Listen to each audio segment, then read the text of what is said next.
चलिए जानते हैं भारत के हर राज्य हर जिले से आई तेज और बड़ी खबरें, वो भी बेहद ही कम समय में। वीडियो को लाइक करें, चैनल को सब्सक्राइब करें। सरकार ने साइबर फ्रॉड बचाने के लिए संचार साथी ऐप को नए मोबाइल फोन में प्री इंस्टॉल पहले से लोड करने का निर्देश दिया था। प्रियंका गांधी इसे जासूसी ऐप बता रहा है क्योंकि यह अनिवार्य रूप से फोन में आएगा और इसे एसएमएस कॉल लॉन्ग तक पहुंचने की अनुमति चाहिए, जिससे नतीजा तो खतरा है और सरकार आरोपों को खारिज कर रही है। उनका कहना है कि यह ऐप केवल धोखाधड़ी रोकने और चोरी हुए फोन को ब्लॉक करने के लिए है और यह वैकल्पिक है, जासूसी नहीं करता।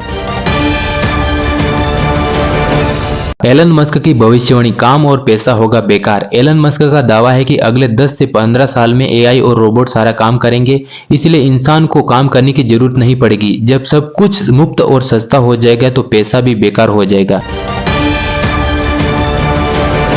कोहली घरेलू क्रिकेट में वापसी, महान बल्लेबाज विराट कोहली करीब 15 साल बाद भारत के घरेलू 50 ओवर के टूर्नामेंट में विजय हमारी ट्रॉफी में खेलेंगे। उन्होंने अपनी उपलब्धता की जानकारी डीडीसीए को फोन करके दी है। यह टूर्नामेंट 24 दिसंबर से शुरू होगा। सरकारी भवनों का नाम बदला, सेवा पर जोर। केंद्र सरकार ने प्रधानमंत्री कार्यालय, केंद्रीय सचिवालय और राजभवन सहित कई प्रमुख सरकारी इमारतों के नाम बदल दिए हैं। पीएमओ ने कहा कि यह बदलाव सत्ता से सेवा की ओर बढ़ने का प्रतीक है।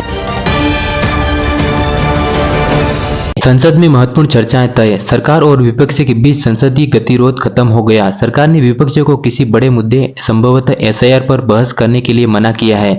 अब 8 दिसंबर को वंदे मातरम और 9 दिसंबर को चुनाव सुधारों पर लोकसभा में चर्चा होगी। पाकिस्तान ने भेजी एक्सपर्ट राहत सामग्री। पाकिस्तान बाढ़ प्रभावित श्रीलंका को जो खाद्य सामग्री भेजी थी वह दरअसल एक्सपायर हो चुकी थी। फूड पैकेज की तस्वीर वायरल हुई जिस पर एक्सपायर डेट अक्टूबर 2024 लिखी है, जो बीत चुका था। इस बड़ी गलती के बाद पाकिस्तान की खूब आलोचना हुई।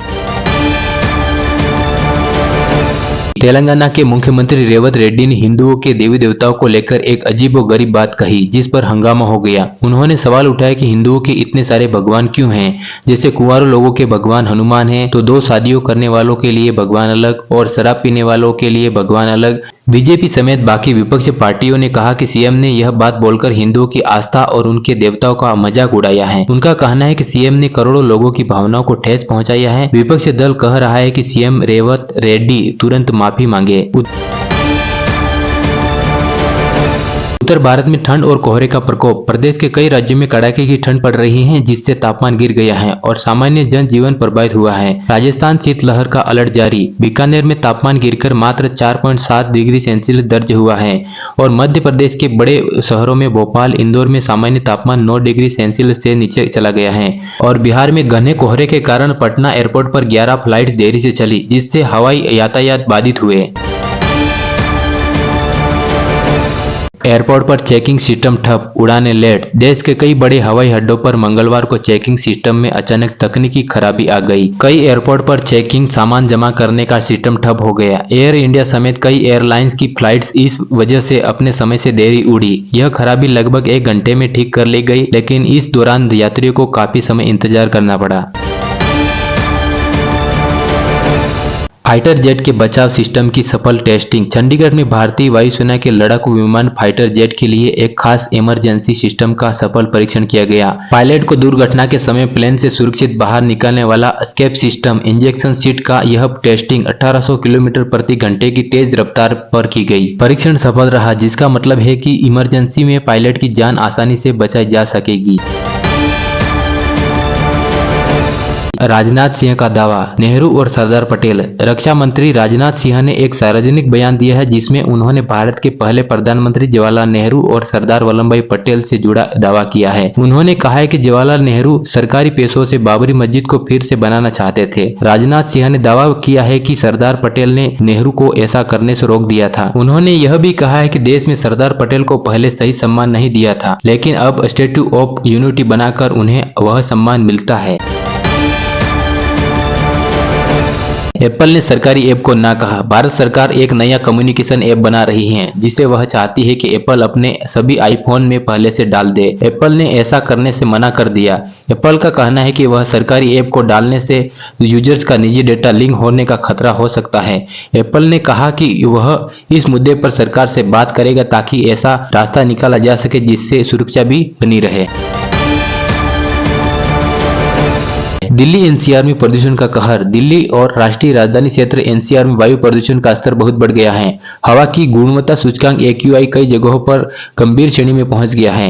यह हवा अब लोगों को, खासकर बीमार लोगों के स्वास्थ्य के लिए बहुत खतरनाक है। हवा की गति बहुत कम है, जिससे प्रदूषण के कण, धूल, धुआं एक जगह जमा हो गए हैं। वेनेजुएला पर अमेरिकी हमले की भविष्यवाणी। पूर्व अमेरिकी राष्ट्रपति डोनाल्ड ट्रंप ने एक बड़ा बयान देते हुए दावा किया है कि अमेरिका बहुत जल्द वेनेजुएला पर हमला करेगा। ट्रंप ने कहा है कि उन्हें पता है कि बुरे लोग कहां रहते हैं, यानी निकोलस मादुरो का शासन।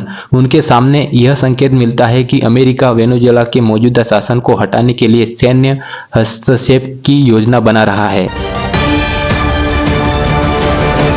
दिल्ली MCD उपचुनाव, बीजेपी ने मारी बाजी। दिल्ली नगर निगम के 12 वार्डों के उपचुनाव के नतीजे आज आ गए। बीजेपी ने सबसे बड़ी जीत रही और 7 सीटें जीती, जैसे शालीमार बाग और चांदनी चौक। आम आदमी पार्टी 3 सीटें जीती और कांग्रेस ने 1 सीट जीतकर अपना खाता खोला और ऑल इंडिया फाउंडर ब्लॉक ने 1 सीट जीती।